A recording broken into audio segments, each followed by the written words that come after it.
পপির kitchen in UK তে আমি সবাইকে স্বাগত জানিয়ে আমার পুজো উপলক্ষে এই এপিসোডটি আরম্ভ করছি। এটি হচ্ছে এই জন্যে নতুন একটা মিষ্টি দেখাবো আপনাদের কি করে আমি বানাই, আর সেটা আমার মনে হয় এই পুজোতে খুব ভালো হবে। একটা নতুন মিষ্টি, নতুন ধরনের মিষ্টি।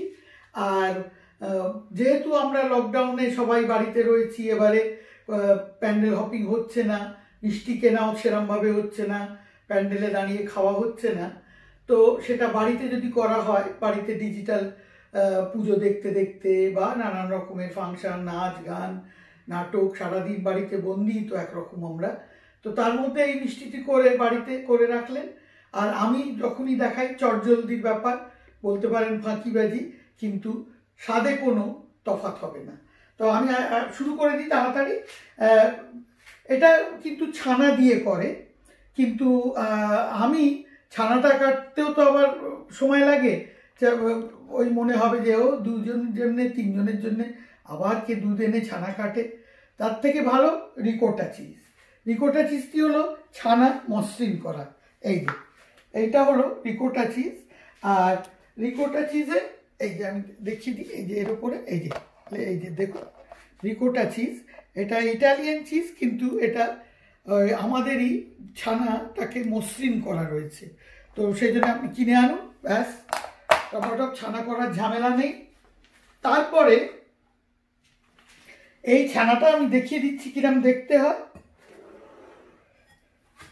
এই যে একদম মসৃণ করা, হাত দিয়ে আপনাকে ওই ঘষে ঘষে করতে হবে না, আমরা যে ছানাটাকে দিয়ে সন্দেশ করি। অনেক ব্লগে আমি দেখেছি আমেরিকাতেও লোকেরা সব এই দিয়ে সন্দেশ করছে, আমিও করি। ভালো গুড়, এই খেজুরের গুড় দিয়ে বা চিনি দিয়ে এটাকে একটুখানি ওই কড়াই দিয়ে ভেজে করি। আচ্ছা, এটাকে এখন আমি সরিয়ে দিই। আর আমি এতে কী কী, এই রসবলি হলো জগন্নাথের 56 ভোগের মধ্যে একটি। রসগোল্লি থেকে নাকি লোকেরা বলে যে আমরা রসগোল্লাটা নিয়েছি, যার জন্যে একটু ঝামেলা হয়েছিল যে রসগোল্লাটা কাদের, বাঙালিদের না উড়িষ্যার লোকেদের। তো যাই হোক, সেটা আমি ওদের বুঝতে পারি, কারণ রসগোল্লা আবিষ্কার হওয়ার অনেক আগে থেকে জগন্নাথকে যখন দেওয়া হচ্ছে, তার মানে কিছুটা ওর সাথে মিল আছে, কিন্তু রসগোল্লাও নয়, আবার এইও নয়, কি বলে, কারণ এতে রস নেই। যাই হোক, আমি তাড়াতাড়ি এটাকে আগে দেখিয়ে দিই। এই তো ছানাটা রইল, এতে আমি একটুখানি ফাইন স্যামোলিনা, মানে আমরা যাকে বলি সুজি, একটুখানি একটু মচমচে করার জন্যে সামান্য। আর এই 3 রকমের এর ভেতরে আমি মিশিয়েছি ছোটো এলাচ, লবঙ্গ আর জায়ফলের গুঁড়ো। আপনারা শুধু ছোটো এলাচও দিতে পারেন যদি বাড়িতে তাই থাকে।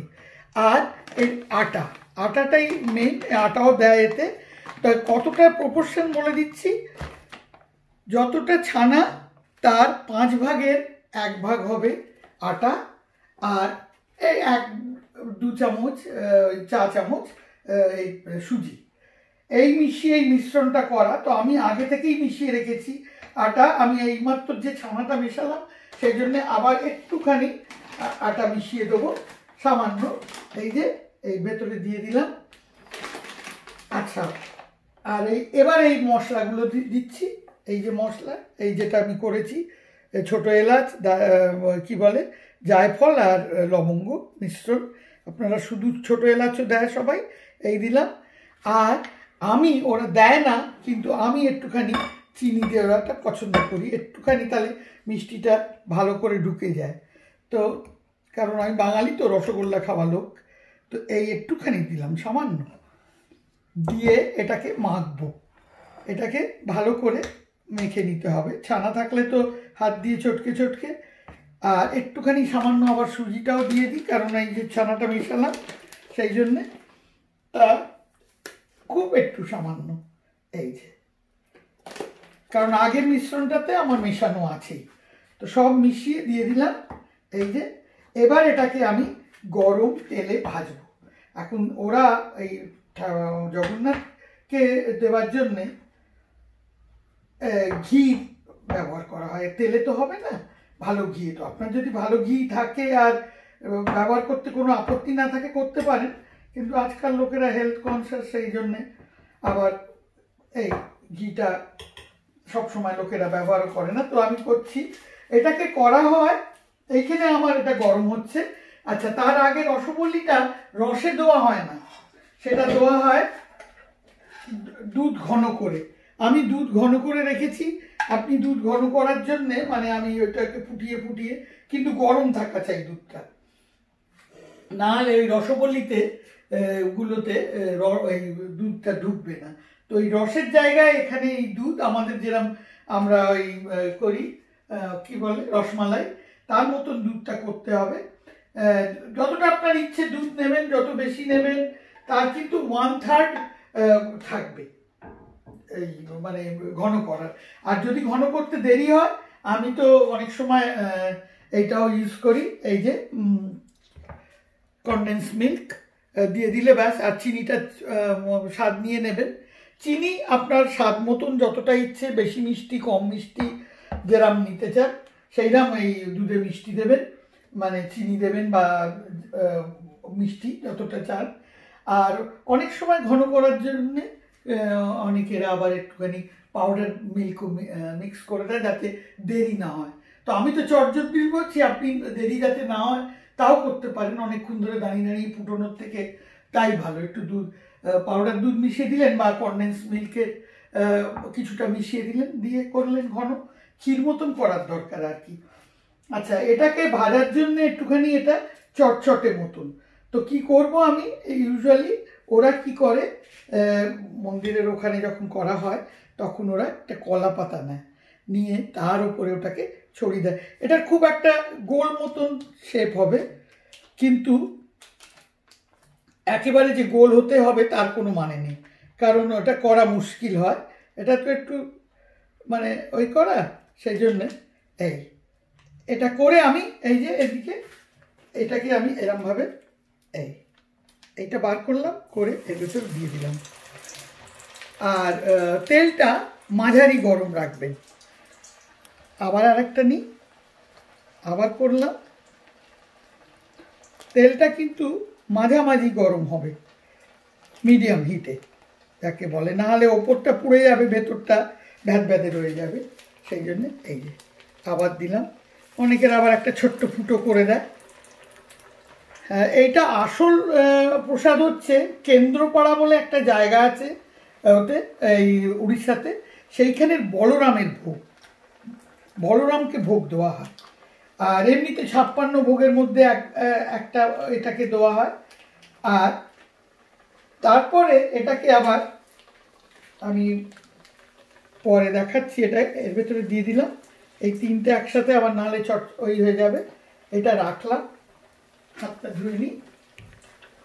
এটা আমার লোহার কড়াই হচ্ছে, তাই আমি স্টিলের এটা ঝাঁঝরিটা ব্যবহার করছি। এই যে পাল্টে দিলাম।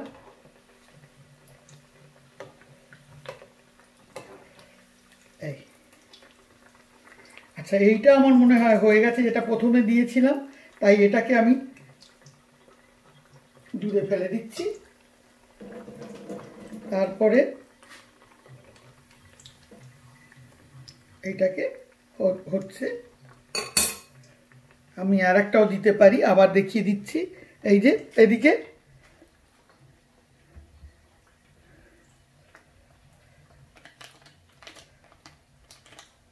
এইরকম, এই যে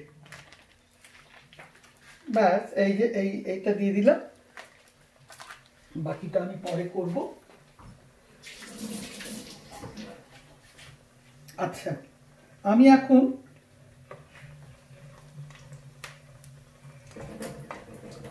এইটা তুলে এখানে রাখছি। আর এই যে এবার দেখাচ্ছি আপনাদের, আমি এটা গরম আছে, আমি এর ভেতরে এই যে এরম মিশিয়ে রেখে দিলাম। একটুখানি ভিজতে দিন, ভিজে তারপরে সার্ভ করে। ওখানে কি করে, খুঁড়িতে করে দেয় মন্দিরের বাইরে, জগন্নাথের মন্দিরের বাইরে ওটা খুঁড়িতে করে সার্ভ করা হয়। তো যাই হোক, আর একটা আছে, বলে নাকি রথ যখন শেষ হয়ে যায় তখন আর একটা করে এই একই রসবল্লী পটো বলে ওরা, রসবল্লী পটো, কিচ্ছু নয়, শুধু এর মধ্যে চিনি দেওয়া, এই এই এরম করে ব্যাস। এটাকে এরমভাবেই এটাও ফুরিতে দেয়, কিন্তু আমি দেখাচ্ছি কিভাবে সার্ভ করবে। এই যে আমার এই এই দেখুন, এই যে হয়ে গেল রসবলি। এই যে এর ভেতরে একটুখানি আমি সব ছড়িয়ে টড়িয়ে দিয়েছি পুজো উপলক্ষে, তাছাড়া বাড়ির একটা উৎসবে খাবেন। এই আমার হয়ে গেল, বানান, খান আর সবাইকে খাওয়ান। এবারে পুজোয় রসবলি আপনার বাড়ির মিষ্টি।